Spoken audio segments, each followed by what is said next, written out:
Vamos voltar a Brasília agora para conversar com Antônio Maldonado. Maldonado, boa tarde.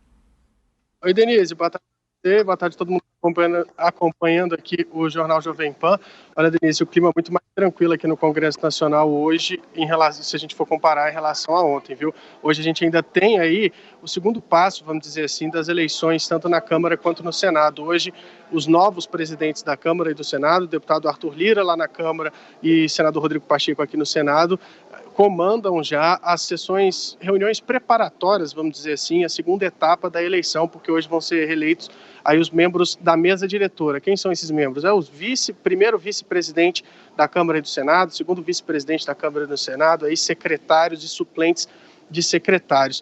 Essa eleição é importante porque ela também está relacionada a essa eleição à presidência de comissões também, as comissões permanentes, tanto aqui na Câmara quanto no Senado. Por exemplo, aqui no Senado há uma grande expectativa de que o ex-presidente, o senador Davi Alcolumbre, assuma o comando da principal comissão, que é a Comissão de Constituição e Justiça. Então tem muita articulação acontecendo aqui neste momento, aqui tanto na Câmara quanto no Senado, para a definição dos nomes que vão ocupar esses cargos. Normalmente há um acordo aí, as maiores bancadas proporcionalmente vão escolhendo primeiro. Eu quero a primeira vice-presidência, eu quero a segunda vice-presidência, eu quero ser o primeiro secretário, segundo secretário.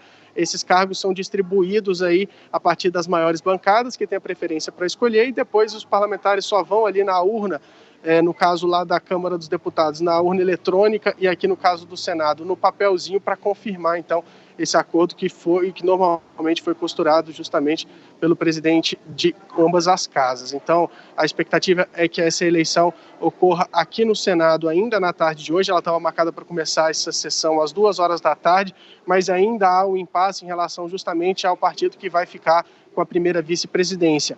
MDB, que tem a maior bancada, e PSD, eles disputam aí, querem esse cargo. O senador Rodrigo Pacheco, presidente do Senado, chegou agora há pouco, conversou com a imprensa e disse que ainda tenta um acordo, que vai tentar até o último momento um acordo para que aí esses dois partidos aceitem, concordem e escolham um nome para esse cargo de vice-presidente. Se não der para entrar em acordo, aí então vai para o chamado voto. Vai mesmo os dois, cada partido vai apresentar um candidato à segunda vice-presidência e aí vai se decidir no voto. O senador Rodrigo Pacheco também falou aí sobre as questões envolvendo as pautas, o que ele vai fazer aí nas próximas semanas. E aí a gente perguntou ontem, no discurso de vitória dele, ele falou sobre o auxílio emergencial.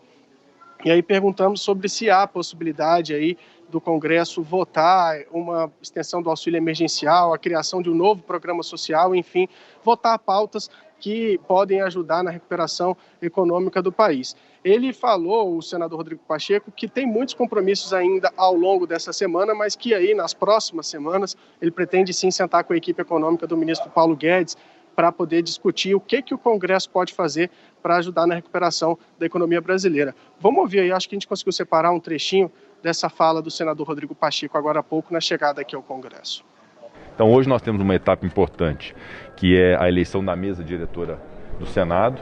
O objetivo dessa reunião preparatória de hoje é para esta finalidade. Amanhã temos o compromisso do Congresso Nacional da abertura do ano legislativo, com a presença eventual até do próprio presidente da República, do presidente da Câmara dos Deputados. Na quinta eu pretendo fazer uma sessão do Senado Federal para votar uma medida provisória que expira o prazo no dia 9 de fevereiro, que é a medida provisória 998, relatada pelo senador Marcos Rogério do estado de Rondônia. Então nós teremos uma agenda aí essa semana um pouco intensa, mas concomitante a isso, vamos buscar esse encontro com o presidente da República, vamos buscar esse encontro também com a equipe econômica do ministro Paulo Guedes, com o próprio ministro Paulo Guedes, para alinhar todas essas expectativas que se tem em relação à pauta econômica do Brasil.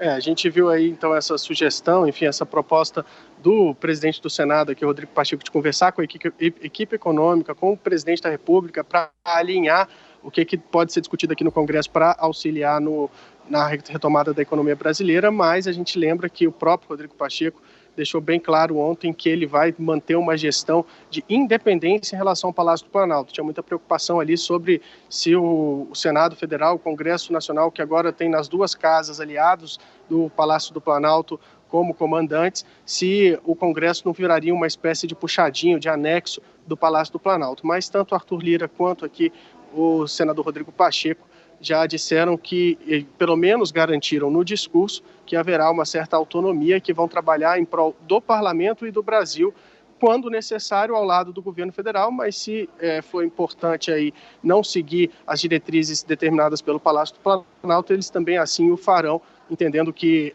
o objetivo principal é, de fato, ajudar a população brasileira e aqui os parlamentares do Congresso. Denise. Agora, Maldonado Pacheco chegou de uma forma um pouco mais tranquila, até porque ele tinha apoio do ex-presidente do Senado, ele tinha apoio do presidente Bolsonaro e apoio da oposição, que é uma coisa que chamou a atenção, inclusive o Partido dos Trabalhadores. Agora, Lira já chegou causando um pouco de tumulto ao reverter a decisão de Rodrigo Maia, a eleição em relação à mesa. Já houve questionamento na Justiça, agora parece que ele recuou e tenta um acordo para a formação novamente dessa mesa, mas foi uma chegada mais tumultuada. Sem dúvida nenhuma, Denise. Ambos assumiram ali no discurso de posse, pregaram a união, disseram que a disputa tinha acabado, tanto Arthur Lira quanto Rodrigo Pacheco, mas a gente sabe, assim, para quem acompanha aqui a política, principalmente aqui o Congresso Nacional, a gente sabe que a palavra certa talvez seja maturidade, vamos dizer assim, que aqui no Senado os parlamentares eles conseguem entrar em acordo de uma forma mais fácil. Também aqui são 81 senadores e na Câmara são 513 deputados. É muito mais difícil você encontrar um consenso entre 513 deputados do que entre 81 senadores. De qualquer forma, como você bem disse, o senador Rodrigo Pacheco ele assumiu com um discurso de paz, com mais tranquilidade, pregando a união.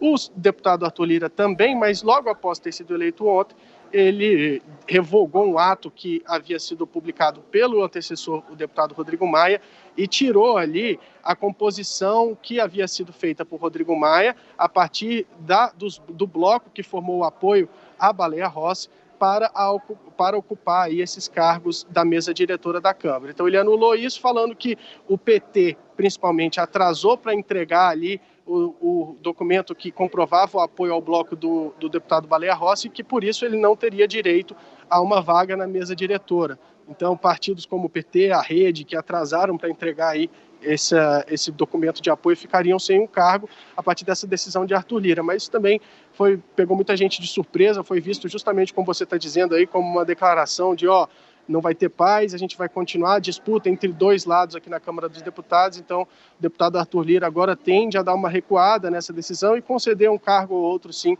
para essas agremiações, esses partidos que têm grandes bancadas ali na Câmara dos Deputados. A Câmara dos Deputados, inclusive, neste momento, os líderes da Câmara estão reunidos para decidir o que de fato acontecerá, quais partidos vão ter direito a cada uma dessas vagas, mas se também não tiver acordo, pode acontecer como o Rodrigo Pacheco falou que poderia acontecer aqui no caso da vice-presidência do Senado. Pode ir para voto. Cada partido lança um candidato aí a primeiro vice-presidente, a segundo vice-presidente, a primeiro secretário, e aí os parlamentares decidem no voto quem é que vai ocupar esses cargos. São cargos chaves porque comandam áreas importantes. Por exemplo, a quarta secretaria é a que cuida da área relacionada à distribuição de apartamentos funcionais aqui em Brasília. Então, é importante ter uma influência ali com o quarto secretário para ganhar um apartamento melhor, um apartamento maior. Os deputados pensam muito nisso quando vão eleger os membros da mesa diretora aqui, tanto da Câmara quanto do Senado Federal. Mas a votação, aí a eleição mesmo dessa mesa diretora ali na Câmara, Denise, está marcada para começar só às 6 horas da noite. Então, a gente pode ver aí mais um dia longo de notícias que mudam a cada momento aqui na capital federal ao longo desta terça-feira. E tomara que eles resolvam essa situação com o máximo de rapidez, não é? Porque a agenda já está travada há muito tempo por causa dessa disputa toda em relação à mesa diretora, em relação à própria eleição para a presidência da Câmara e do Senado, e o país não tem mais tempo a perder, né, Maldonado? Nós temos uma agenda enorme a ser discutida.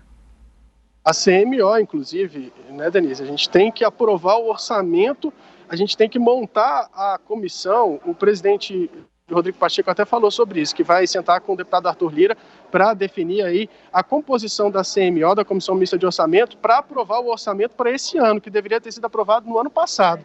A ideia dele é montar essa CMO, a comissão, aprovar o orçamento para esse ano até março, para já logo em seguida montar a CMO que vai discutir o orçamento do ano que vem. Outra questão, por exemplo, é a questão da pandemia.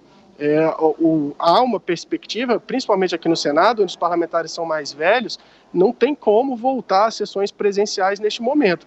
E é praticamente unanimidade entre os parlamentares que matérias relevantes, importantes, matérias mais polêmicas, como, por exemplo, as reformas, reforma tributária, reforma administrativa, elas não podem ser discutidas em sessões virtuais, em sessões remotas. Então, escutamos aqui de um parlamentar do PSD hoje também, um senador do PSD, senador veneziano, disse que na avaliação dele, ele torce muito para que a gente pode torcer que uma vacina chegue aí nos próximos 2, 3 meses para a gente retomar a discussão dessas pautas relevantes. Se essa vacina não chegar, o avanço dessas matérias ainda segue comprometido. Então, é importante também que a gente consiga dar agilidade na vacinação para que o Congresso possa voltar a se reunir e a gente conseguir, de fato, avançar com a pauta aqui no Parlamento, que apesar de ter sido um dos primeiros parlamentos do mundo a adotar aí um modelo de análise virtual, enfim, para tentar se adaptar à pandemia, ficou muito atrasado justamente porque, além da pandemia, a gente teve essa disputa entre grupos aqui dentro do Congresso Nacional, que travou completamente a pauta ao longo de 2020. Exatamente. Agora, só uma observação, né, Maldonado? Você falava dessa importância aí de quem vai decidir, quem vai ficar com qual apartamento, essa discussão de mordomias. Quando a gente pensa em ajuste fiscal, orçamento, seria bom que eles abrissem mão de determinados privilégios que não cabem num país que enfrenta tantas dificuldades, não é? Só que isso está difícil colocar em pauta. Tá difícil, Denise. Ontem mesmo, durante a sessão aqui, eu dei uma saída aqui em uma das saídas aqui do Congresso Nacional, estavam ali, tinha uns 8 carros de senadores, são veículos oficiais, e os motoristas parados dentro do carro, com o carro ligado e o ar-condicionado ligado, eram umas 3 horas da tarde, porque eles não podem passar calor. E quem paga a gasolina, que abastece esse carro, é o contribuinte. De fato, se a gente conseguisse economizar um pouco desse orçamento gigantesco que é necessário para bancar todos esses privilégios, o trabalho também, mas também todos os privilégios que os parlamentares têm, de fato, esse ajuste fiscal ficaria um pouco mais fácil. Mas talvez isso venha em parte ali na reforma administrativa, tirando privilégios de outras categorias que não dos políticos, mas se a gente conseguir diminuir um pouquinho dos privilégios, a gente consegue avançar muito aí sim na pauta, na melhoria da economia brasileira. Agora, para avançar em qualquer pauta, é preciso consenso, é preciso política e é preciso conversa, presença dos parlamentares aqui no Congresso Nacional, algo que a gente espera ver com mais frequência ao longo desse 2021. Amanhã, como disse Rodrigo Pacheco, a expectativa é que amanhã ocorra a primeira sessão do Congresso Nacional, sessão de abertura, então, do ano legislativo, com a presença, inclusive, do presidente Jair Bolsonaro. Vamos ver se o próprio presidente da República não vem aqui e cobra trabalho, cobra aí avanço por parte dos parlamentares. É isso, Maldonado. Muito obrigado. Uma boa tarde.